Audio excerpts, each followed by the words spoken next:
Titling act మీ అందరికీ తెలుసు. ఈ రాష్ట్రంలో ఈ ల్యాండ్ టైటిలింగ్ యాక్ట్ అనగానే భూ యజమానులందరూ కూడా ఉలికిపాటుకి గురయ్యారు. పిడుగుపడ్డట్టు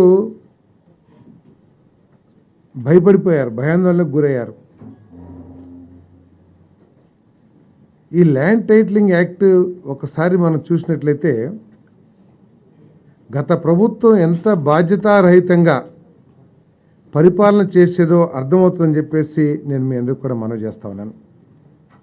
ఎందుకంటే ఈ ల్యాండ్ టైటిలింగ్ యాక్ట్ యొక్క ఉద్దేశం దేశంలో కానీ రాష్ట్రాల్లో కానీ ఈ భూములకు సంబంధించిన లిటిగేషన్స్ తగ్గించాలనే ఒక లక్ష్యంతో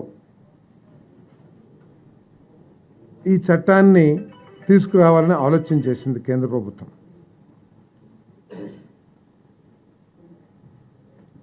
ఈ రాష్ట్రంలో ఆమోదించినప్పుడు ఏం చెప్తున్నారంటే వాళ్ళు కేంద్ర ప్రభుత్వం తీసుకొచ్చిన అంటే బీజేపీ తీసుకొచ్చిన చట్టాన్ని మేము అమలు చేశాము అని చెప్పేసి చెప్తా ఉన్నారు. కానీ కేంద్ర ప్రభుత్వం ప్రతిపాదించిన నీతి ఆయోగ్ ప్రతిపాదించిన చట్టానికి మన రాష్ట్రం ఆమోదించిన చట్టానికి తీవ్ర వైరుధ్యాలు ఉన్నాయని చెప్పేసి మీకు మనవి చేస్తా ఉన్నాను. నేను రిజిస్ట్రేషన్ ఆఫీసర్ అని చెప్పేసి చెప్పారు ఈ చట్టంలో. ఆ టైటిల్ రిజిస్ట్రేషన్ ఆఫీసర్ ఎవరో స్పష్టం చేయాలి. ఆ చట్టం ఎవరన్నా పార్టీ నాయకుడిని పెడతారా, లేకపోతే నామినేటెడ్ వాళ్ళని ఆ ఆఫీసర్గా పెడతారా, లేకపోతే ఒక ఎంఆర్ఓని పెడతారా, లేకపోతే ఎవరైనా జ్యుడిషియల్ పెడతారా అనే విషయాన్ని ఎక్కడ కూడా స్పష్టం చేయకోకుండా అంబిగ్యూటీగా వదిలేసింది. దాంతో అర్థం కాని పరిస్థితి. ఏదైనా లిటిగేషన్స్ వస్తే అపిలెంట్ అథారిటీ ఎవరో కూడా స్పష్టం చేయకుండా చట్టం తయారు చేసిందంటే ఎంత బాధ్యతారహితం కూడా ఒకసారి ఆలోచన చేయండి. ఈ సివిల్ కోర్ట్స్ ఏదైతే ఉంటాయో, జిల్లా లేకపోతే ఇంకా తాలూకా కోర్టులు ఏదైతే ఉంటాయో వాటికి ఎవరికి కూడా జ్యూరిస్డిక్షన్ ఇవ్వకుండా నేరుగా హైకోర్టుకే జ్యూరిస్డిక్షన్ ఇచ్చిందంటే పేదవాడు, కొంత భూమి ఉన్న పేదవాడు కానీ లేకపోతే ఒక 20 సెంటో లేకపోతే ఎకరం ఉన్న భూమి ఉన్న పేదవాడు అతను హైకోర్టు లాయర్కి ఫీజులు ఇచ్చి హైకోర్టుకి వెళ్ళగలడా?